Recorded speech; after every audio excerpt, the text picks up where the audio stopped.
Hello everyone, I'm Women International Master Knarik and I'm using the chesswithknarik.com website to record this video. So in this video I want to show you an example of under promotion.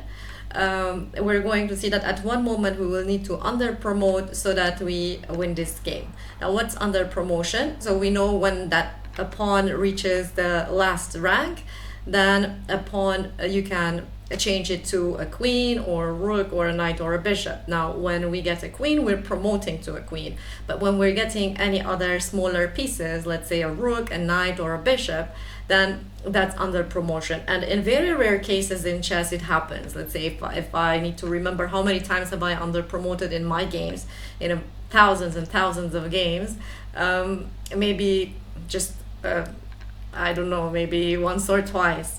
But when they happen, they're really interesting. So let's see this concept in this position. So here, if we compare the pieces, we can see that black has an extra pawn in this game, and it's a bit dangerous pawn, even though white can try to stop it for sure. And what else can we see? We can capture the pawn that's on d7 with our e6 pawn. Okay, that will be a trade, and that will be also good for black because we will be helping the bishop look at the pawn and help it, the pawn that's on g3. And so let's see, but here there is a tricky way that we can try to win this game. So here, let's see, if we play the bishop to d5. Now this is a sacrifice. Of course, black can capture this bishop, or black can not capture this bishop, not accept our sacrifice and just move away the king. Now, if the king just moves away, okay, it's good for us because we're simply just winning a piece. And this, okay, here black is going to capture our pawn, but this is going to be easy for us to win. Not too easy, but it will be easy. Now, going back, what if we check here?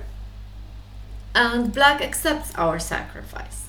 Now here, what are the different moves that we can try? Okay, if we check with our pawn, then the king is going to capture our pawn on e6, and okay, that's not doing anything. This is just losing for white. But the reason why we sacrificed our bishop is because we wanted to get the king away from the d7 pawn, because now we want to capture the pawn on d7.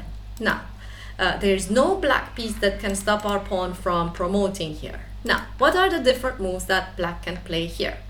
Black can also try to promote. Let's say black can try to push the pawn to g2 and try to promote as well. Or, going back, black can try to move the king, but that's not going to give much, because if the king just moves away or the bishop just moves, we can just promote to a queen. And again, that's going to be easy for us to win this game. Going back, okay, so how about if black tries to push their pawn as well, the pawn to g2, so that whenever we promote, black also promotes, and that's gonna be okay for black to continue. Let's say we promote here to a queen, and black also promotes and gets a queen, and we can of course capture the bishop with a check, but that's it. And this position is quite equal. There are equal chances for both to win this game. So going back, so promoting to a queen is not giving much for white here. Now how about considering under promoting here? Okay, but to under promote to what? If I under promote to a rook, what's that going to do to me? If I under promote to a rook, black is promoting to a queen, and now black is the material up. Okay, we are going to capture the bishop, but then black has a queen for our rook. So under promoting to a rook, that's a no for sure. It's not doing anything.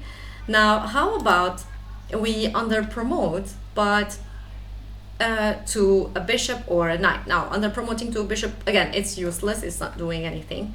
But the knight would be useful here. How come? Let's see. Because when we under promote to a knight, what's happening? This knight is taking away two important squares from the black king. It's taking away c6 and e6 from the black king. And now the black king has no squares to move to, really. Doesn't have let's say e5, c5 doesn't have e4, c4, d4.